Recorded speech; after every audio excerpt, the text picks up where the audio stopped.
প্রিয় শিক্ষার্থীবৃন্দ, আসসালামু আলাইকুম। আজকে আমি তোমাদের মাধ্যমে যে গুরুত্বপূর্ণ ভিডিও নিয়ে এসেছি, সেই ভিডিওটা কি, যে তোমরা যে অধীর আগ্রহে আর কি অপেক্ষা করছো যে তোমাদের সামনের যে বার্ষিক পরীক্ষা সেটা কেমন হবে সে সম্পর্কে সরকার আর কি তোমাদের আর কি একটা নমুনা প্রশ্ন এখানে বলে দিয়েছে আর কি, এবং কত মার্কের কোনটা কি থাকবে না থাকবে সমস্ত বিস্তারিত তারা প্রকাশ করেছে। তো এটা দৈনিকশিক্ষা.com থেকে আর কি প্রকাশ করেছে। তো সেই নিউজটা এখন আমি তোমাদের সামনে শেয়ার করতে চাচ্ছি। তো এই যে এখানে দেখো যে বার্ষিক সামষ্টিক মূল্যায়ন নির্দেশিকা 2024, বিষয় বাংলা, শ্রেণী ষষ্ঠ। তো এখানে বলেছে বার্ষিক পরীক্ষার পাঠ্যক্রম, এটা 6 এর বাংলা বিষয়ের আর কি। তো দেখো এখানে বলেছে যে প্রথম এখানে কোন কোন অধ্যায় পরীক্ষা থাকবে, সেটা 1 নাম্বার হলো প্রথম যেটা অধ্যায় বলেছে মর্যাদা বজায় রেখে যোগাযোগ করি, এখানে 1 থেকে 8 পৃষ্ঠা। প্রমিত ভাষা শিখি, এখানে 9 থেকে 19 পৃষ্ঠা। তারপরে অর্থ বুঝে বাক্য লিখি, 20 থেকে 54 পৃষ্ঠা। আর চারপাশে দেশের সাথে লেখার সাথে পরিচিত হই, এটা হলো 55 থেকে 61 পৃষ্ঠা থাকবে। আর বুঝে পড়ি লিখতে শিখি, এটা থাকবে 62 থেকে 65 এবং 71 থেকে 76। তারপরে সাহিত্য পড়তে শিখি, এটা 89 থেকে 102 আর 120 থেকে 128 পর্যন্ত এটা আর কি থাকবে। তো এখানে দেখো ক নাম্বার যেটা বলেছে মূল্যায়ন কাঠামো, কতখানি কোন মার্কের কত পার্সেন্ট আর কি মূল্যায়ন হবে। তো শিক্ষণকালীন মূল্যায়ন হবে যেটা, সেটা হলো 30% হবে। আর সামষ্টিক মূল্যায়ন হবে 70%, মানে 77%। তো এখানে প্রশ্নটা কি রকম থাকবে, এখানে প্রশ্নের ধারা ও মানবন্টন এখানে দিয়ে দিয়েছে। তো সামষ্টিক মূল্যায়ন দেখো এখানে অভিজ্ঞতার ধরন লিখিত হবে, তোমরা কিভাবে লিখতে হবে, তোমাদেরকে লিখিতভাবে পরীক্ষা দিতে হবে এবং পূর্ণ নম্বর হবে 100। এখন কি কি থাকবে দেখো, আইটেমের নাম, এখানে নৈর্ব্যক্তিক প্রশ্ন থাকবে তোমার এখানে 15টি এমসিকিউ, মানে যেটা তোমার টিক চিহ্ন থাকবে। 10টি এক কথায় উত্তর থাকবে, যেটা টিক চিহ্ন আর কি। 4টা এখানে তোমার ক খ গ ঘ 4টা অপশন থাকবে, একটাতে টিক মারতে হবে। আর 10টা এক কথায় উত্তর, এটা এখানে কোনো অপশন থাকবে না, শুধু উত্তর দিতে হবে। যে 10টা প্রশ্ন থাকবে প্রত্যেকটা প্রশ্নের মান হবে 1 করে 25 কে 25 মার্ক। আর সংক্ষিপ্ত প্রশ্ন উত্তর ছোট প্রশ্ন থাকবে আর কি, 10টি থেকে 10টিরই উত্তর দিতে হবে। এখানে 2 মার্ক করে থাকবে, 10 দুগুণে 20 মার্ক। এখানে তোমার হবে সময় হলো তোমার মোট সময় 100 মার্কের, এটা 3 ঘন্টা লাগবে আর কি, এটা বুঝাইছে। তারপরে রচনামূলক যেটা প্রশ্ন দৃশ্যপটবিহীন, এখানে বলছে 5টি থেকে 3টির উত্তর দিতে হবে। দৃশ্যপটবিহীন মানে এখানে কোনো মানে উদ্দীপক, আগে যেমন সৃজনশীল উদ্দীপক দেওয়া থাকতো, ওটার সাথে মিলে রেখে তোমার দেখে দেখে করতে হতো, উত্তর দিতে হতো ওটাকে ধরে। ওইরকম কোনো থাকবে না, সরাসরি 5টা প্রশ্ন থাকবে, 3টির উত্তর দিতে হবে। 3 5 এখানে 15 মার্ক। তারপরে রচনামূলক প্রশ্ন, এখানে 7টি থেকে তোমার কি করতে হবে, 5টির উত্তর দিতে হবে। তো এখানে হলো রচনামূলক প্রশ্ন, যেহেতু একটু বড় প্রশ্ন, সেখানে 8 মার্ক করে দেওয়া আছে, 50টায় 40 মার্ক। তারপরে এসে টাইপ কোশ্চিন, তারপরে তোমার এখানে প্রতিটি দৃশ্যপটের বিপরীতে 2টি অংশ থাকবে। এখানে তোমার এই যে এটার ভিতরকারই অংশ, এটা দিয়ে মোট হবে তোমার 100 মার্ক। আর সময় হলো, সেটা পেলাম আমরা 3 ঘন্টা। তো 100% তোমার 100 নম্বরের মধ্যে শিক্ষার্থীর প্রাপ্ত নম্বরকে 77%-এ কনভার্ট করা হবে। তুমি পরীক্ষা দিবে 100 মার্কের, কিন্তু এটাকে তোমাকে কনভার্ট করা হবে, মানে 77 মানে 77-এ 100টাকে 77-এ নিয়ে আসা হবে আর কি। তারপরে বলছে যে শিক্ষণকালীন মূল্যায়ন, শিক্ষণকালীন মূল্যায়ন কি, শিক্ষণকালীন মূলত আইটেমের নামে কি আছে, অ্যাসাইনমেন্ট থাকবে এবং ব্যবহারিক কাজ থাকবে, এখানে 10 মার্ক থাকবে। তারপরে অনুসন্ধানমূলক কাজ, প্রকল্প থাকবে, প্রতিবেদন উপস্থাপন থাকবে, এখানে হলো 10 মার্ক। হ্যাঁ, তারপরে যেমন এখানে কি বলছে, ইনভেন্টরি ওয়ার্ক, তারপর প্রজেক্ট প্রপোজাল, রিপোর্ট প্রেজেন্টেশন, এই টাইপের আর কি থাকবে 10 মার্ক। তারপরে শ্রেণীর কাজ, শ্রেণীর কাজ কি থাকবে, পাঠ্যপুস্তকে যে সন্নিবেশিত একক ও দলগত কাজ, ছক পূরণ, বক্স পূরণ, তারপর ফ্লোচার্ট অঙ্কন, একটি করে নমুনা সহ। এখানে তোমাদের যে মানে বইয়ে যে ছক পূরণগুলো আছে, আমরা মনে করছিলাম সেগুলো হয়তো বাদ হয়ে যেত, বাদ না, তাহলে সেখান থেকে তোমাদের থাকবে 10 মার্ক। তাহলে এখানে মোট হলো 30 মার্ক। তাহলে ওখানে 100 মার্ক আর এখানে 30 মার্ক, দিয়ে মোট হলো 100 মার্ক।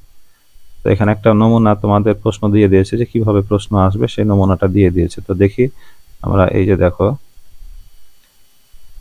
এই যে নৈর্ব্যক্তিক অংশের 25 মার্ক বলেছিলাম, তো এখানে যে 1 নাম্বারের দিয়ে দিয়েছে, একে প্রশ্ন করেছে যে সব অঞ্চলের মানুষের সহজে বোঝার জন্য ভাষার একটি রূপ নির্দিষ্ট হয়েছে, তাকে কি বলে। তাহলে ক খ গ ঘর মধ্যে তোমাকে 4টা উত্তর দিতে হবে। এভাবে করে 1 2 3 4 5 6 7 8 9, এভাবে করে তোমাদের থাকতে হবে। 9টা উত্তর দিয়েছে, তো তোমাদের এই সিস্টেমে আর কি টিক চিহ্ন আর কি থাকবে। তারপরে 10 নম্বর বলছে বিশ্ব পরিবেশ দিবস 2024 এর প্রতিপাদ্য, এই বছরের প্রতিপাদ্য হলো কর্মভূমি পুনরুদ্ধার, রুগ্ভ মরুময়তা, অর্জন করতে হবে মোদের খরা সহনশীলতা। তো উপরের লেখাটির চারপাশে কোন বিষয়ের সাথে মিল রয়েছে এভাবে করে দিতে হবে। তারপর 11, 12 সব ঠিক চিহ্ন আমি আর পড়ছি না। হ্যাঁ, একই রকম। আর এই যে দেখো, এটা হলো এক কথায় উত্তর। এটা এখানে 1 মার্ক করে। বাঁচতে দাও কবিতাটির কবির কোন কবিতার বই থেকে নেওয়া হয়েছে, তাহলে পরে এখানে 1 মার্ক। বেগম রোকেয়ার প্রথম রচনার নাম কি, এটাতে উত্তর দিতে পারলে 1 মার্ক। কোন লোকশিল্প আমাদের দেশের মেয়েদের সহজাত শিল্পগুণ, এখানে 1 মার্ক। অত্যাচারী শব্দের সঠিক উচ্চারণ লেখো, এখানে 1 মার্ক। হ্যাঁ, তো এইভাবে করে তোমাদের এখানে আবার 10টা থাকবে। তো তোমরা এটা ধরে নিও না যে প্রশ্নগুলো আসবে, এটা জাস্ট নমুনা প্রশ্ন, এইভাবে করে তোমার আসবে। তাহলে ওখানে হলো টিক চিহ্নতে তো আমরা পেলাম 15টা, আর এক কথায় হলো আরো হলো 10টা, যে মোট হলো 25টা। তাহলে এখানে 25 একে 25 মার্ক হবে। তারপরে হলো রচনা 75 মার্কের এখানে আছে। ওই যে বললাম যে 2 করে থাকবে সংক্ষিপ্ত উত্তরে। এই যে যেমন এখানে বলেছে লোকশিল্প সংরক্ষণ ও সম্প্রসারণের দায়িত্ব সরকারের, দায়িত্ব আমাদের সকলের। কেন 2 মার্কের? যদি লিখতে পারো 2 মার্ক। বলবো মাকে ভয় কি গো মা বাণিজ্যতে যাই, বলতে কবি কি বুঝিয়েছেন, এখানে 2 মার্ক। এভাবে করে এখানে থাকবে তোমার কয়টা থাকবে, 10টা থাকবে। 10 দুগুণে 20 মার্ক। এগুলো হলো তোমার হলো সংক্ষিপ্ত উত্তর, 2 মার্কের করে। আর রচনামূলক যে প্রশ্ন, এখানে 3টা উত্তর দিতে হবে। এখানে যেমন একটা বলেছে যে নীল সাদা স্কুল ড্রেস পরে কয়েকজন শিক্ষার্থী স্কুল থেকে ফিরছিল, মেঠোপথের দুপাশে সবুজ ধান ক্ষেত, হঠাৎ সামনের একজন থমকে দাঁড়ালো। সে বলল, দেখ দেখ কি সুন্দর একটি পাখি উড়ে যাচ্ছে। অনুচ্ছেদ থেকে একটি করে বিশেষ্য, সর্বনাম, ক্রিয়া ও আবেগসূচক শব্দ লিখে এখান থেকে নিয়ে তোমাকে লিখতে হবে। তারপরে বলছে যে কোনো 5টি জ্যোতি চিহ্নের নাম লিখে প্রয়োগ করে দেখাও। তারপরে নিচের শব্দগুলোর একটি করে প্রতিশব্দ লেখো। হ্যাঁ, এইভাবে করে করে তোমাদের এখানে 3টি প্রশ্নের উত্তর দিতে হবে, এখানে তোমাদের থাকবে। তারপরে রচনামূলক প্রশ্ন হচ্ছে দৃশ্যপট নির্ভর আর কি। এখানে কিছু দেওয়া আছে, কবিতার অংশ দেওয়া আছে, কবিতার অংশের উপর ভিত্তি করে এই যে তোমাদের ক খ গ এর উত্তর দিতে হবে। এটা অনেকটা সৃজনশীলের মতো। তারপরে নিচের দেখো বলেছে অনুচ্ছেদটি পড়ে নিম্নোক্ত প্রশ্নের উত্তর দেখো। তাহলে এই যে মাদার তেরেসার সম্পর্কে একটা দেওয়া আছে, আর এখানে ক খ দেওয়া আছে। এই ক খ এর উত্তর তোমাদেরকে দিতে হবে, তাহলে সৃজনশীলের মতোই। তারপরে 18 নম্বর বলেছে নিচের অনুচ্ছেদটি পড়ে নিম্নোক্ত প্রশ্নের উত্তর দাও। ওই একই একটা এখানে অনুচ্ছেদ দেওয়া আছে, অনুচ্ছেদের অংশ হিসাবে এই 2টা তোমাদের প্রশ্নের উত্তর দিতে হবে। তারপরে এখানে বলছে নিজের কবিতা অংশটি পড়ে নিম্নোক্ত প্রশ্ন উত্তর। তাহলে এখানে একটা কবিতা দেওয়া আছে, কবিতার উপর ভিত্তি করে ক খ তোমার 2টা প্রশ্নের উত্তর দিতে হবে। তাহলে আগে সৃজনশীল প্রশ্নতে ক খ গ ঘ ছিল, এখানে এখন দেখছি আমরা ক এবং খ 4 করে নাম্বার দেওয়া আছে, 2টা প্রশ্নের উত্তর দিতে হবে। তারপরে বলছে 20 নাম্বার, মনে করো তোমার বিদ্যালয় সম্পর্কে একটি লেখা প্রস্তুতের জন্য সহপাঠীর ছকে বর্ণিত বিষয়গুলো নির্ধারণ করলো। বিদ্যালয়ের নাম, অবস্থান ও কাঠামো, প্রতিষ্ঠার ইতিহাস, বর্তমান শিক্ষক শিক্ষার্থী, শ্রেণীকক্ষ, তারপরে গ্রন্থাগার, বিভিন্ন কর্মকাণ্ড, অর্জন ও কৃতিত্ব। তো ছকে বর্ণিত বিষয়গুলো একটি লেখা প্রস্তুত করো। তুমি যে লেখাটি প্রস্তুত করেছো তার ধরন চিহ্নিত করো। তাহলে এখানেও তোমার সৃজনশীলের মতন 2টা প্রশ্ন, 4 4 8। তারপরে এখানে যেটা বলেছে উত্তরপত্র মূল্যায়নে কি কি বিবেচনা করতে হবে, সেখানে শিক্ষকদের জন্য বলে দিয়েছে যে শিক্ষার্থীর উত্তর নমুনা উত্তরের হুবহু চাওয়া প্রত্যাশিত নয়। পরীক্ষার্থীর উত্তর এই নমুনা উত্তরের চেয়ে আরো ভালো বা সমমানের খারাপও হতে পারে। আর প্রদত্ত নমুনা উত্তরের কোনো বিকল্প সঠিক উত্তরও থাকতে পারে। উত্তরপত্র মূল্যায়নকারীকে পরীক্ষার্থীর সঠিক বিকল্প উত্তর বিবেচনায় এনে নম্বর প্রদান করতে হবে। উত্তর লেখার ক্ষেত্রে পরীক্ষার্থীর শব্দচয়ন, বাক্য গঠন, উপস্থাপন কৌশল প্রদত্ত নমুনা উত্তর থেকে ভিন্ন হওয়া স্বাভাবিক। পরীক্ষার্থী প্রত্যাশিত স্তর অনুযায়ী লিখতে পারলে ওই স্তরের জন্য পূর্ণ নম্বর পাবে। সেজন্য 1 থেকে 2 এর অর্ধেক নাম্বার দেওয়া যাবে না, পূর্ণ নম্বরই এখানে দিতে হবে, অর্ধেক নাম্বার দেওয়া যাবে না।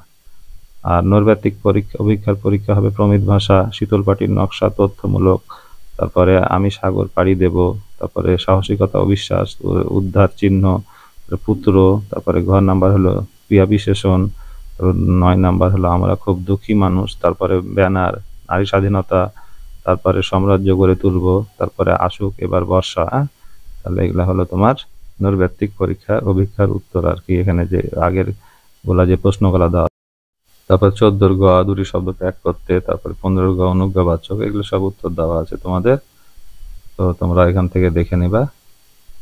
তো এই গেল তোমাদের প্রশ্নের আর কি মডেল। তো তোমরা এইভাবে সিস্টেম করে এখন তোমাদেরকে পড়াশোনা করতে হবে। তো তোমরা ভালোভাবে পড়াশোনা করে যাও। আর আর পরবর্তীতে আমি বিভিন্ন বিষয়ের মডেলগুলো দিব আমার চ্যানেলে।